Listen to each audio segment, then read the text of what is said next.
corner, he stands 6 feet 1 To the world of UFC, this Brazilian ninja is an unknown. Recently, he came to the spotlight when he used his not-so-unusual dance-fighting style called Capoéira, and he will showcase his exceptional boxing skills in the cage once again. Join me in today's videos as I go through how Michel Pereira sets the UFC on fire. Where does Pereira come from? Many of the UFC fans aren't aware of the fact that Pereira was a common, just like us, but with exceptional abilities. He grew up on the streets of the Brazilian town Tucumã and was born to a family of farmers. Pereira's official career as a UFC fighter started in 2019. However, his love for fighting dates back to when he was merely 12 years old. At that age, he started practicing karate and was avidly passionate about achieving something in his life. After 4 years, he added Brazilian Jiu-Jitsu to his training, which was the exact time he ended up winning a black belt. And this was actually the start of his successful career that proceeded with him joining another national martial art, Capoeira. Now, I do know many of you might remember Capoeira as Pereira's signature move, but very few of you might be aware of its origin. So this martial art basically combines moves from acrobatics, striking, and dancing. Yes, you heard that right, it involves dancing too. Okay, so let me tell you an interesting fact about this martial art. To this date, MMA has seen very few successful examples that have used Capoeira to the right way. But guys, Pereira would become an exception at last. Pereira amazed everyone from the start of his career. Even though he started young, Pereira still never failed to amaze us. During the first 3 years of his career, he scored an 11-4 record on the regional scene. And when he was just 21 years old, he ended up in a local promotion, XFC Fighting. At XFC Fighting, he was remembered under the name of Demolador, or you can say the Destroyer.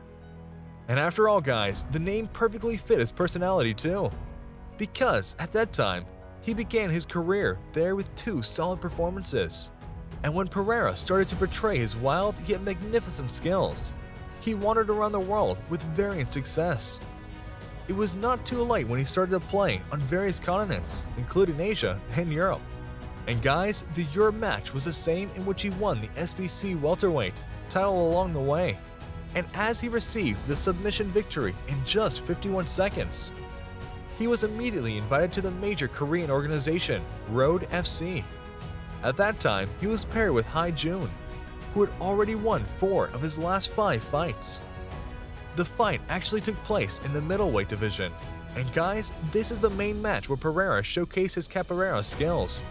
If you remember the match, you would know how fiercely he blew off those Superman punches, while dancing and showing up his crazy acrobatic skills. You might also remember how the Korean was able to get a hold of the match in the second round. But in the third round, the Destroyer showed up his power. With a record of 20-8, the Brazilian has received some of the most tempting offers, including from Serbia, the SBC. By the way guys, this is the same organization where Michel was already the champion at 170 pounds and was looking for a challenger for the middleweight title. Pereira accepted the showdown against the undefeated striker, Dusko Tordovic. As the fearless fighter, Michel connected with a decent right hand in the middle of the round. However, as everyone thought the match was over, Serb pressured his opponent to the fence. Dusko logically picked up the Brazilian apart, ending up the night with a bunch of punches. Pereira's comeback as an opportunity to grab a paycheck? When we thought Pereira's defeat would make him close his career, he then made a comeback with yet another striking match. And guess he had this opportunity to grab a paycheck, so he thought, why not? 2 weeks later, Michel Pereira was back in the FC cage. He was seen standing beside Cho, who already had a 3-1 record. At the beginning of the fight, both competitors entered a good exchange. Just in the meantime, Pereira adjusted his right cross and fired his killer shot. This was the exact time when the Brazilian beast scored the fastest knockout in his career. Being happy, he made a few backflips that cheered out the fans. Of course, his action had to be applauded by the crowd. Moreover, just after 2 months, he returned to Korea to fight Dae-Sung Kim.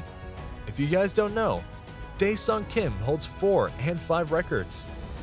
Listening alone to his record scares everyone out. Kim started moving forward while dropping low kicks. Pereira didn't take a second to figure out what his fans wanted and started entertaining them with his moves. When the Korean used his fighter kicks, Pereira turned the fight into target practice. During all of this time, Kim didn't shy away from Pereira and faced every one of his moves. But guys, the skill gap was way too wide between the fighters.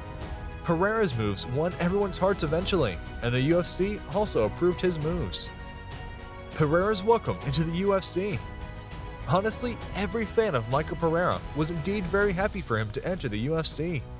He had been through a long way, and this huge recognition was well deserved for his efforts. And as the UFC signed him this time, he proved that his fighting style doesn't only work in Korea.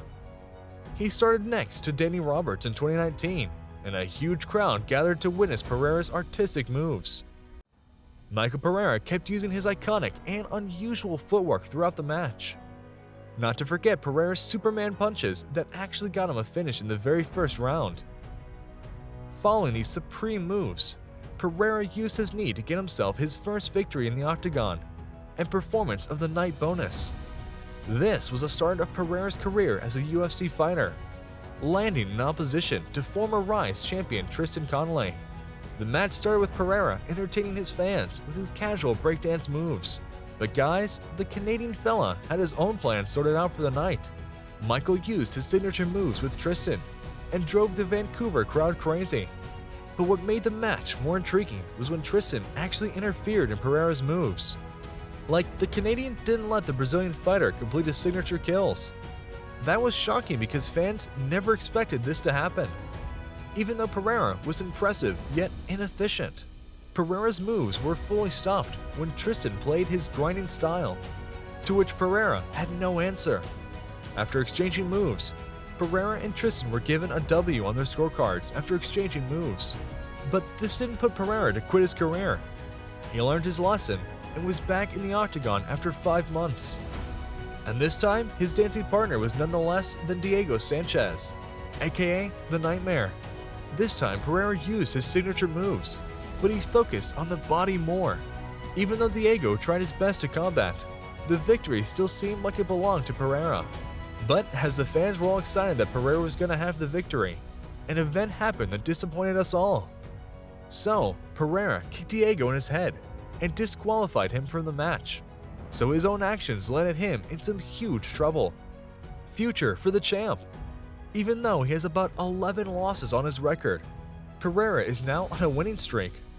He worked hard and ensured that he got to the top 15 and secured himself a place on the main card. Pereira is no longer jumping and showcasing his breakdancing moves from one promotion to another. Instead, he is working on polishing his fighting skills by adding some strategy and patience while acting on the acrobatic moves. Right now, he may just be another 28-year-old, but he has the skills to break the elite soon. And with that, I'm hoping he would certainly raise the level of endorphins in the audience. So, what do you think about Pereira's career in the UFC? Do you think he's going to get better in the near future? Please share your thoughts with me in the comment section below. In the next one, I'll see you. Till then, stay safe and don't forget to punch that subscribe button.